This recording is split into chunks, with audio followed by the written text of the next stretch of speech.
بسم اللہ الرحمن الرحیم۔ السلام علیکم ناظرین محترم۔ حضرت محمد مصطفیٰ صلی اللہ علیہ وآلہ وسلم کو اللہ تعالیٰ نے تمام انبیاء کا سردار اور تمام جہانوں کے لیے رحمت بنا کر بھیجا۔ آپ صلی اللہ علیہ وآلہ وسلم کو اللہ تعالیٰ نے رحمت للعالمین بنایا۔ آپ صلی اللہ علیہ وآلہ وسلم تمام انسانوں پر، چاہے وہ چھوٹا ہو، بڑا ہو، بزرگ ہو، کافر ہو یا مسلمان، ہر ایک کے ساتھ بہت نرم اور شفیق رویے سے پیش آتے تھے، اور خصوصاً بچوں سے آپ صلی اللہ علیہ وآلہ وسلم بے انتہا پیار کرتے تھے۔ ایک دفعہ کا ذکر ہے کہ نبی کریم صلی اللہ علیہ وآلہ وسلم عید کے دن گھر سے مسجد کی طرف تشریف لے جا رہے تھے۔ راستے میں آپ صلی اللہ علیہ وآلہ وسلم نے کچھ بچوں کو کھیلتے ہوئے دیکھا۔ انہوں نے اچھے کپڑے پہنے ہوئے تھے۔ بچوں نے سلام عرض کیا تو نبی علیہ السلام نے جواب ارشاد فرمایا۔ اس کے بعد آپ صلی اللہ علیہ وسلم آگے تشریف لے گئے تو ایک بچے کو خاموشی کے ساتھ اداس بیٹھے دیکھا۔ آپ صلی اللہ علیہ وسلم اس بچے کے قریب رک گئے اور اس سے پوچھا کہ تمہیں کیا ہوا ہے، تم کیوں اداس اور پریشان ہو؟ اس نے رو کر کہا، اے اللہ کے محبوب صلی اللہ علیہ وآلہ وسلم، میں یتیم مدینہ ہوں، میرے سر پر باپ کا سایہ نہیں ہے جو میرے لیے کپڑے لا دیتا، میری امی مجھے نہلا کر کپڑے پہنا دیتی، اس لیے یہاں میں اداس بیٹھا ہوں۔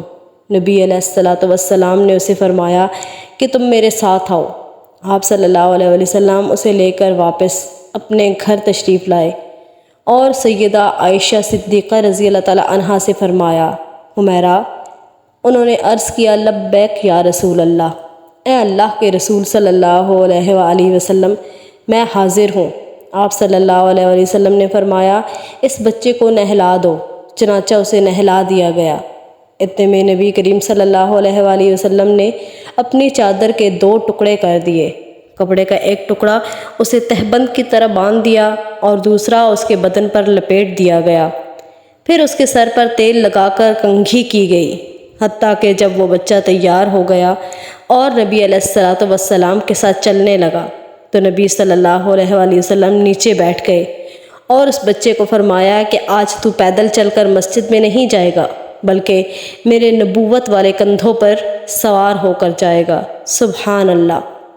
نبی علیہ السلام نے اس بچے کو کندھوں پر سوار کر لیا اور اسی حالت میں اسی گلی میں تشریف لائے جس میں بچے کھیل رہے تھے۔ جب بچوں نے یہ معاملہ دیکھا تو وہ رو رو کر کہنے لگے، کاش ہم بھی یتیم ہوتے اور آج ہمیں بھی نبی کریم علیہ السلام کے نبوت والے کندھوں پر سوار ہونے کا شرف حاصل ہوتا۔ نبی علیہ السلام جب مسجد میں تشریف لائے تو آپ صلی اللہ علیہ وآلہ وسلم پر ممبر پر بیٹھ گئے تو وہ بچہ نیچے بیٹھنے لگا۔ نبی کریم صلی اللہ علیہ وآلہ وسلم نے اسے اشارہ کر کے فرمایا کہ تم آج زمین پر نہیں بیٹھو گے۔ چنانچہ آپ صلی اللہ علیہ وآلہ وسلم نے اس بچے کو اپنے ساتھ ممبر پر بٹھایا اور پھر اس کے سر پر ہاتھ رکھ کر ارشاد فرمایا کہ جو شخص یتیم کی کفالت کرے گا اور محبت و شفقت کی وجہ سے اس کے سر پر ہاتھ پھیرے گا، اس کے ہاتھ کے نیچے جتنے بال آئیں گے اللہ تعالیٰ اس کے نامہ اعمال میں اتنی نیکیاں لکھ دے گا۔ سبحان اللہ۔